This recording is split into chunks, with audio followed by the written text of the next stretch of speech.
جب رستم کی گاڑی اندر داخل ہوئی۔ رستم گاڑی سے نکلا ہی تھا کہ انا فوراً بھاگ کر اس کے پاس پہنچی۔ السلام علیکم، انا مسکراتی بولی تو ایک پل کو رستم کی نگاہیں اس کے چہرے سے پلٹنا بھول گئیں۔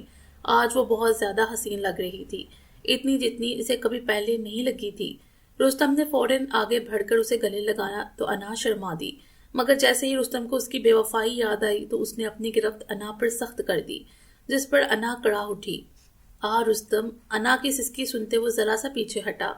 کیسی ہو؟ رستم نے دل پر پتھر رکھ کر سوال کیا، حالانکہ اس کا چہرہ بتا رہا تھا کہ وہ کتنی خوش ہے۔ میں ٹھیک، اور آپ؟ میں معلوم نہیں، رستم کھوئے لہجے میں بولا۔ مطلب؟ انا کو کچھ سمجھ نہیں آیا۔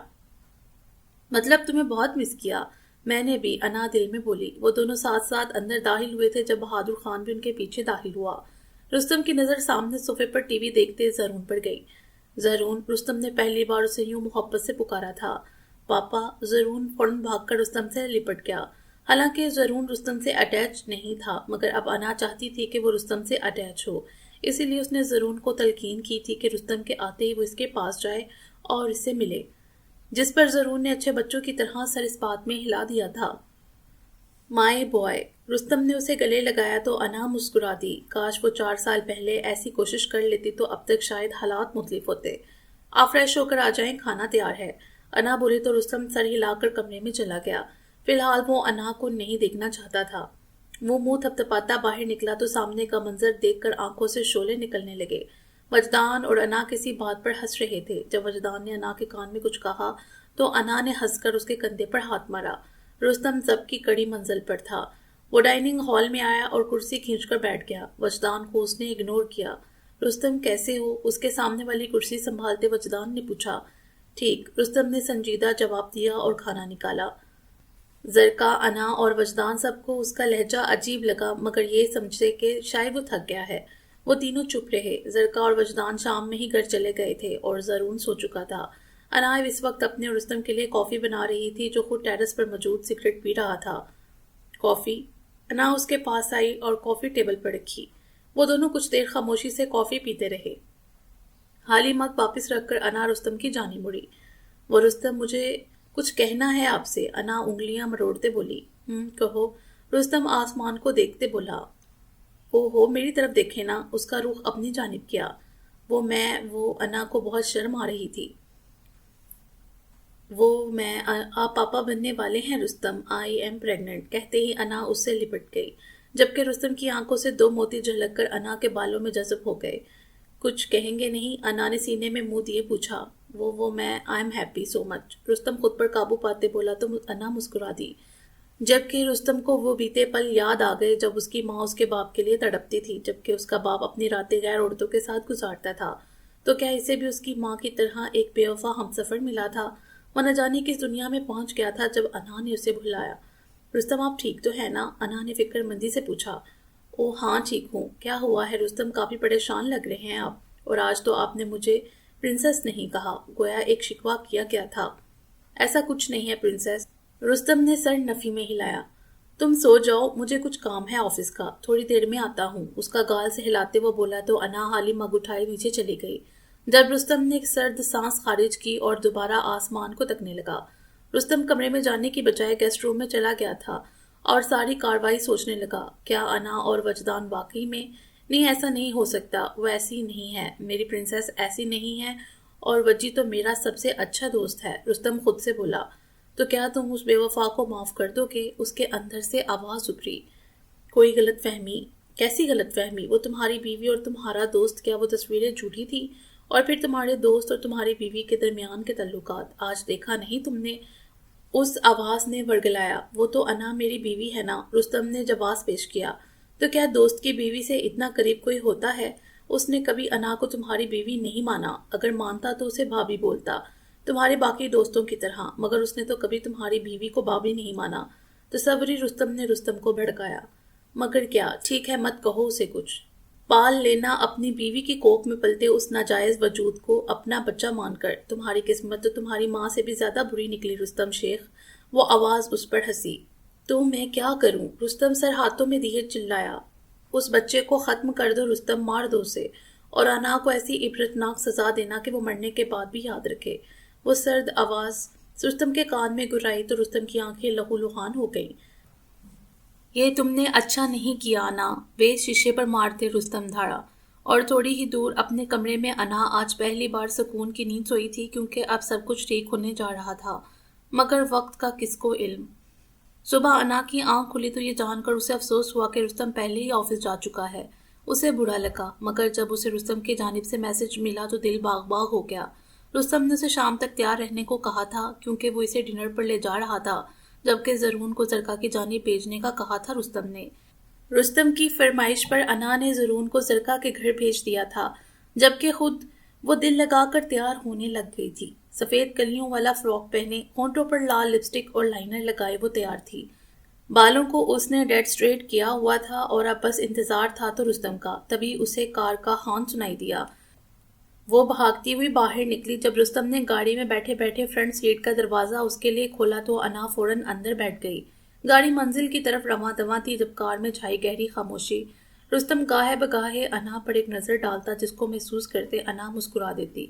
وہ دونوں اب سی ویو پر پہنچ گئے تھے جب رستم اسے ایک قدرے سنسان جگہ لے آیا تھا۔ رستم، یہ ہم یہاں؟ انا کو ڈر لگ رہا تھا جب رستم نے چٹکی بجائی اور ساری جگہ روشنی میں نہا گئی۔ انا نے حیرت اور خوشی سے اس جگہ کو دیکھا جسے فیری ٹیل لک دی گئی تھی۔ ہیپی برتھ ڈے پرنسس، اس کے پیچھے سے گلے لگائے رستم بولا تو انا مسکرا دی۔ آپ کو یاد تھا؟ انا نے حیرت سے پوچھا۔ یہ بھی کوئی بھولنے والا دن تھا، رستم بولا اور ساتھ ہی انا کا ہاتھ تھامے اسے ٹیبل کی جانب لایا جہاں پرنسس کیک سجا ہوا تھا۔ رستم نے اس کا ہاتھ تھاما اور انا کے ہاتھ سے کیک کاٹا۔ انا ابھی تک وہ سب دیکھ رہی تھی۔ کیسا لگا سرپرائز؟ رستم نے آنچ دیتی لہجے میں پوچھا۔ بہت خوبصورت، انا سارے جگہ پر نظر گھمائے بولی۔ ابھی ایک اور سرپرائز بھی باقی ہے۔ رستم کا لہجہ اسپاٹ تھا جسے انا نوٹ نہیں کر سکی۔ کیا؟ انا نے شوق اور حیرت سے پوچھا۔ وقت آنے پر پتہ چل جائے گا، رستم نے جواب دیا اور اسے ٹیبل پر بٹھایا اور اسے جوس سرو کیا۔ انا آس پاس کے نظاروں میں گم جوس پینے لگی۔ رستم، اس کا ٹیسٹ تھوڑا عجیب سا ہے، انا نے برا سا منہ بنایا۔ پرنسس، ڈرامے مت کرو، فوراً پیو، تمہاری صحت کے لیے اچھا ہے۔ رستم مصنوعی روب جمائے بولا تو انا برا منہ بناتے وہ پی گئی۔ تھوڑی ہی دیر میں کھانے سے فارغ ہو کر وہ دونوں ننگے پاؤں ریت پر چل رہے تھے جب رستم اچانک انا کے سامنے رکا اور اپنا ہاتھ اس کے سامنے پھیلایا۔ انا نے آبرو جھکائے اسے دیکھا اور پھر اس کے ہاتھ میں اپنا ہاتھ تھما دیا۔ رستم کے دوبارہ چٹکی بجانے میں ہلکا ہلکا میوزک بجنے لگا، جبکہ رستم انا کو ساتھ لیے ڈانس کرنے لگا۔ انا نے بھی رستم کے شانے پر اپنا سر ٹکا دیا۔ تھوڑی دیر گزری تھی جب انا کو اپنے پیٹ میں تکلیف محسوس ہوئی، جسے انا نے اگنور کر دیا، مگر تکلیف بڑھنے لگی تو انا چلا اٹھی اور رستم کو کس کر پکڑ لیا۔ رستم، رستم، آہ وہ زور سے چلائی، جبکہ رستم نے اسے کسی اچھوت کی طرح خود سے پڑے دھکیلا، جس پر انا مٹی پر جا گری۔ تکلیف شدت اختیار کر چکی اور بہت جلد آس پاس کی زمین سرخ ہونے لگی۔ رستم بنا کسی تاثر کے اسے دیکھتا رہا۔ انا نے اس کی جانب بڑھنا چاہا تو رستم نے قدم پیچھے کر لیے۔ رستم، پیٹ پر ہاتھ رکھے اس نے حیرانگی سے اسے دیکھا جو آنکھوں میں نفرت اور سب کچھ راکھ کر دینے کا جنون لیے کھڑا تھا۔ رستم، میرا بچہ، ایک ہچکی اس کے منہ سے نکلی۔ اپنے پیٹ پر ہاتھ رکھے اسے دھندلی آنکھیں لیے اسے دم کر کو دیکھا جو سرد نگاہوں سے اس کے بے جان ہوتے وجود کو دیکھ رہا تھا۔ رستم، میرا بچہ، ہمارا بچہ، بچا لو اسے، اس کے پیروں میں گری وہ تڑپ رہی تھی، سسک رہی تھی، مگر وہ تو مانو پتھر ہو چکا تھا۔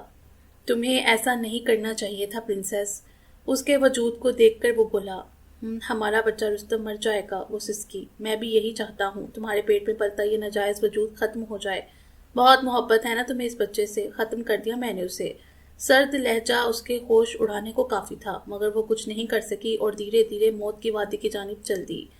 میرا بچہ، مر جائیں گے، وہ نیند میں جانے سے پہلے بڑبڑائی۔ نہیں پرنسس، وہ تمہیں کچھ نہیں ہونے دوں گا، تم محبت ہو میری، مگر تمہیں سزا ضرور ملے گی، مجھے دھوکہ دینے کی، میرے پیار کو ٹھکرانے کی، میری دسترس میں ہوتے ہوئے کسی اور کی سیر سجانے کی، تمہیں سزا ضرور ملے گی۔ اس کا وجود باہوں میں بڑے اسے کسی قیمتی شے کی طرح اپنے باہوں میں اٹھا لیا اور گاڑی کی جانب چل دیا۔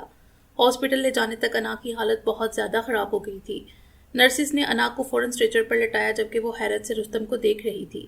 ایک وقت تھا جب اس انسان نے اپنی بیوی کے خاطر پورے ہاسپٹل کو ہلا کر رکھ دیا تھا، اور آج اس کے چہرے پر کوئی ڈر، کوئی خوف نہیں تھا۔ ڈاکٹر، میری بیوی کو کیا ہوا ہے؟ رستم نے نارمل لہجے میں پوچھا۔ پہلے آپ مجھے یہ بتائیے مسٹر شیخ، جب بچہ چاہیے نہیں ہوتا تو اس دنیا میں کیوں لاتے ہو؟ ڈاکٹر اس پر برسی۔ مطلب میں سمجھا نہیں، رستم نے انجان بننے کی فل اداکاری کی۔ مسٹر شیخ، آپ کی وائف نے کوک میں ہی بچہ ختم کرنے کی میڈیسن لی ہے، یہ جانتے ہوئے بھی کہ وہ کتنی خطرناک ہوتی ہے۔ ڈاکٹر چلائے تو رستم نے سرد سانس خارج کی۔ میری وائف تو بچ جائے گی نا ڈاکٹر؟ رستم نے آرام سے پوچھا۔ اللہ بہتر کرے گا، ڈاکٹر نے کوئی تسلی بخش جواب نہیں دیا۔ ڈاکٹر، رستم نے اسے پکارا۔ جی، ڈاکٹر نے مڑ کر پوچھا۔ جس بچے کے ساتھ اپنا ڈی این اے ٹیسٹ کروانا ہے؟ رستم بولا تو ڈاکٹر کی آنکھیں پھیل گئیں اور رستم کی بات کا مطلب بخوبی سمجھ رہی تھی۔ جی ٹھیک، ہلکی آواز میں جواب دیتی وہ وہاں سے چلی گئی تھی۔ انا کو تو بچا لیا گیا تھا مگر اس کا بچہ نہیں بچ سکا۔ رستم نے کوئی گنجائش ہی نہیں چھوڑی تھی۔ انا ابھی تک انڈر آبزرویشن تھی، جبکہ دوسری جانب ایک قیامت رستم کی منتظر تھی۔ مسٹر شیخ، ڈی این اے رپورٹ آ چکی ہے، ڈاکٹر سانس خارج کیے بولی۔ اچھا، اور رپورٹ کیا کہتی ہے؟ رستم ہلکا سا مسکرایا۔ ڈی این اے میچ کرتا ہے، وہ آپ ہی کا بیبی تھا۔ ڈاکٹر کے جواب پر رستم کی آنکھیں پھیل گئیں۔ یہ کیسے ہو سکتا ہے؟ رستم دھڑا تو ڈاکٹر نے رپورٹ اس کے سامنے رکھ دی۔ آپ چیک کر لیجئے اور اگر باقی ہاسپٹل سے کنفرم کروانا چاہتے ہیں تو نو پرابلم۔ رستم نے تیزی سے رپورٹ اٹھائی، اسے یقین نہ آیا اپنی آنکھوں پر۔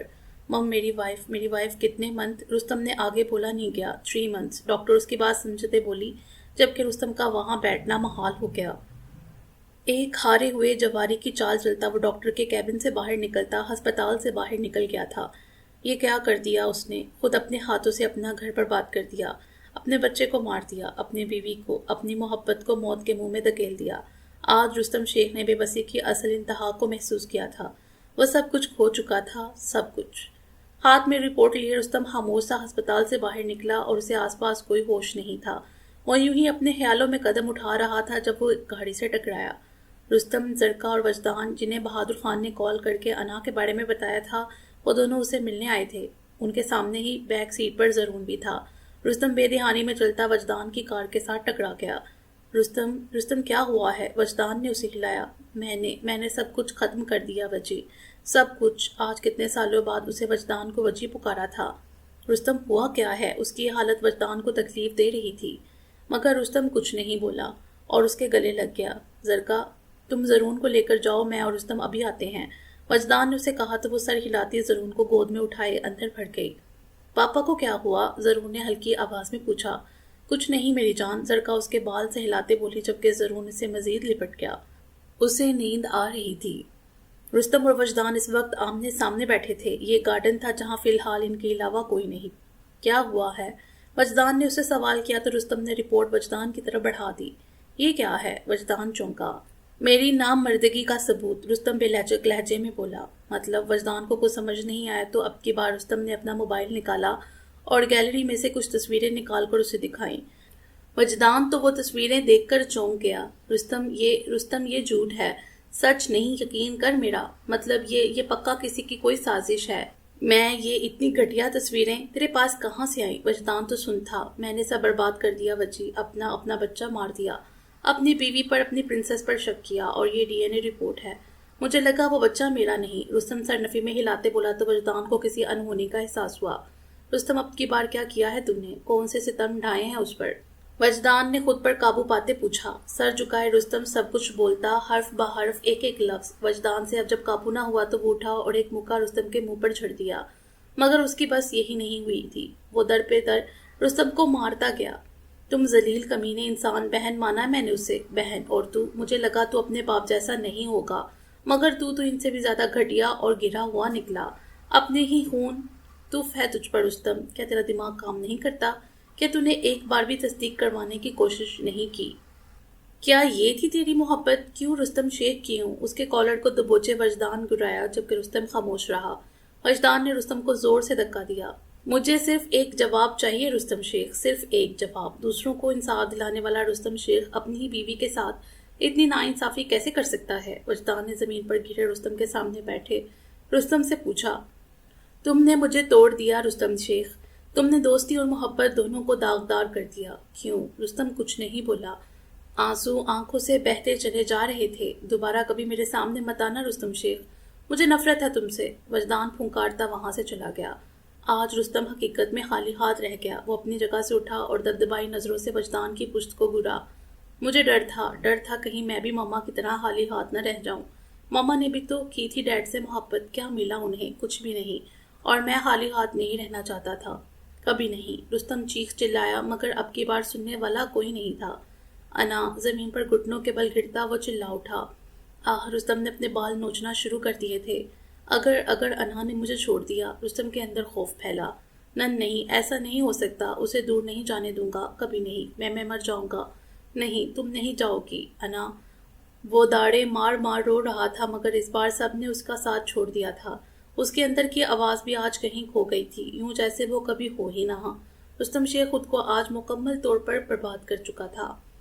جہاں کسی کی زندگی برباد ہو چکی تھی، وہیں کوئی اور بھی تھا جو اپنی فتح کا جشن منا رہا تھا۔ ویسے مان گیا میں آپ کو، کیا دماغ پایا ہے آپ نے؟ غزان وائن پیتے بولا تو نوید شیخ ہنس دیے۔ ویسے تمہارے اس بھائی کا کیا حال ہے؟ نوید شیخ نے غزان سے آبرو چکائے پوچھا۔ ہاں ہاں ہاں، وہ اس کی تو بات ہی مت کریں، سالہ مجنوں بنا پھر رہا ہے، بلڈی ایڈیٹ۔ مطلب کہ کوئی اتنا بے وقوف کیسے ہو سکتا ہے؟ میں تو سوچ رہا ہوں کہ اب وہ وجدان کو کیا سزا دے گا۔ بیچارہ وجدان بیچ میں پھنس گیا تھا۔ ویسے کیا ہو جاتا اگر رستم ان تصویروں پر یقین کرنے سے پہلے ایک بار تفتیش کروا لیتا؟ غزان ہنسا تو نوید شیخ بھی ہنس دیے۔ اچانک ان کی ہنسی تھمی اور آنکھیں لال ہو گئی، جن میں نفرت ابھرنا شروع ہو گئی تھی۔ وہ کمینہ مجھ سے مقابلہ کرنے چلا تھا، اپنے باپ سے۔ اس کی ہمت کیسے ہوئی؟ اسے کیا لگا تھا کہ میں اسے ایسے ہی جانے دوں گا؟ نہیں، ہرگز نہیں۔ وہ جانتا نہیں کہ نوید شیخ کیا شے ہے۔ وہ غصے سے پھنکارے، جبکہ غزان ہونٹوں پر مکروہ مسکراہٹ سجائے انہیں دیکھ رہا تھا۔ تم نے تو اسے کہیں کا نہیں چھوڑا غزان، ویل ڈن۔ اور اس بے وقوف کو دیکھو، تم نے وجدان اور انا کی تصویروں کو کیسے چھوڑا ہے؟ لگتا ہی نہیں کہ تصویریں جعلی تھی۔ نوید شیخ نے اسے شاباشی دی۔ کہیں کا تو میں تجھے بھی نہیں چھوڑوں گا بڈھے، بس ایک بار یہ سب کچھ میرے ہاتھ لگ جائے، دیکھ کیا حال کرتا ہوں میں تیرا۔ غزان نے نفرت سے سوچا، ویل اب میں جا رہا ہوں، آخر کو مشکل وقت میں دوست کے ساتھ ہونا چاہیے۔ غزان ہاری گلاس ٹیبل پر رکھے وہاں سے چلا گیا، جبکہ نوید شیخ آگے کا سوچنے لگا۔ ہم اب کسی نہ کسی طریقے سے اس زرون کو راستے سے ہٹانا ہوگا۔ وہ تاشا تو کسی کام کی نہیں تھی۔ تاشا کا نام سنتے ہی ان کے منہ یوں ہو گیا جیسے کڑوے بادام کھا لیے ہوں۔ نوید شیخ شروع سے ہی اپنا حکم چلانے والوں میں سے تھے، اور اب یوں رستم کو اپنی جگہ لیتے دیکھنا انہیں کسی توڑ بھی گوارا نہیں تھا۔ اور پھر جب انہوں نے رستم کے لیے تاشا کا پاگل پن اور جنون دیکھا تو ان کے دماغ میں قاعدے آیا۔ تاشا انا سے بہت زیادہ خوبصورت تھی، اور نوید شیخ تاشا کا سراپا انہیں اپنی طرف مائل کرتا تھا۔ انہیں تو اس بات سے بھی غرض نہیں تھی کہ تاشا ان کی بیٹی کی عمر کی ہے۔ جب غزان تاشا کو لے کر امریکہ گیا، تبھی نوید شیخ بھی سب سے چھپ کر ان کے پیچھے گئے تھے۔ تاشا کے سیٹل ہو جانے کے بعد غزان واپس آ گیا تھا، تبھی نوید شیخ تاشا سے ملے، اور انہوں نے یہ شرط رکھی کہ اگر تاشا انہیں خوش کرے، ان کا دل بہلائے، تو وہ تاشا کی مدد کریں گے رستم کو حاصل کرنے میں۔ تاشا کو بس رستم سے مطلب تھا، وہ اسے حاصل کرنے کے لیے کچھ بھی کر سکتی تھی، وہ اس کا جنون بن چکا تھا۔ تاشا نے فوراً نوید شیخ کی بات مانی اور حامی بھر لی۔ بس پھر نوید شیخ کو تاشا کے روپ میں دل بہلانے کا ایک نیا کھلونا مل گیا تھا۔ 4 سالوں میں انا گھر سے اتنا باہر نہیں نکلی تھی، اور اگر نکلتی بھی تو کارڈز کے ساتھ۔ 4 سال انتظار کر کے تاشا کو ایک دن موقع ملا وہ اپنا بدلہ پورا کر سکے۔ اس نے انا اور زرون کو مروانے کی کوشش کی، مگر رستم نے اس کا کام تمام کر دیا۔ اس بات سے بے خبر کہ ماسٹر مائنڈ تو کوئی اور ہی تھا۔ رستم تھکے ہارے قدموں سے ہسپتال میں داخل ہوا۔ وہ وجدان اور زرکا کی جانب بڑھا، مگر وجدان کی کاٹدار نظریں دیکھ کر وہ وہیں رک گیا اور رخ موڑ گیا۔ دیوار کے ساتھ ٹیک لگائے اس نے آنکھیں بند کی ہوئی تھیں جب غزان اس کے سامنے آن کھڑا ہوا۔ رستم میرے دوست۔ رستم نے آنکھیں کھولی، اسے دیکھا۔ بہت افسوس ہوا تمہاری بیوی اور بچے کا سن کر۔ ویسے اب بھابھی کیسی ہے؟ غزان نے فکر مند لہجے میں پوچھا۔ معلوم نہیں، رستم کا سر نفی میں ہلا۔ میں نے کہا تھا نا کہ ایک وقت آئے گا جب میں تمہارے الفاظ تمہیں واپس لوٹاؤں گا۔ غزان ہلکی مسکراہٹ سے بولا تو اب کی بار رستم پوری طرح اس کی جانب متوجہ ہوا۔ غزان کی مسکراہٹ کچھ اور ہی داستان سنا رہی تھی۔ رستم کے دماغ میں کچھ کلک ہوا۔ غزان کو ایک طرف کیے وہ لمبے لمبے ڈگ بڑھتا باہر کی جانب پڑا۔ اسے جاتے دیکھ کر وجدان غصے اور نفرت سے سر جھٹکا۔ غزان بھی اس کے یوں جاتے دیکھ کر چونکا، مگر خیر اس کی حالت سے غزان کو اپنے اندر ڈیڑھ سکون اترتا محسوس ہوا تھا۔ مگر سامنے کھڑے وجدان کو صحیح سلامت دیکھ کر وہ تھوڑا سا چونکا۔ غزان نے اپنی اور انا کی لی گئی تصویروں میں بہت ہوشیاری سے اپنی جگہ وجدان کا چہرہ لگا دیا تھا تاکہ اس پر کوئی شک نہیں کرے۔ اس سے غزان کا بدلہ صرف پورا ہوتا تھا، بلکہ رستم بھی سب کچھ ہار جاتا۔ اس کے پاس کچھ نہیں رہتا، نہ دوست اور نہ ہی محبت۔ لگتا ہے اسے بعد میں سزا دے گا، ابھی تو بیچارے کو بچے کا غم لگا ہوا ہے۔ غزان ہنسی چھپاتے غم زدہ چہرہ لیے وجدان کے پاس جا کھڑا ہوا اور تسلی دینے کو اس کے کندھے پر ہاتھ رکھ دیا۔ ہیلو بہادر خان، کہاں ہو؟ رستم نے گاڑی ڈرائیو کرتے اسے کال کی۔ ماسٹر میں گھر پر۔ بہادر خان اپنے سامنے 2 سال کے بیٹے کو کھیلتے دیکھ کر بولا۔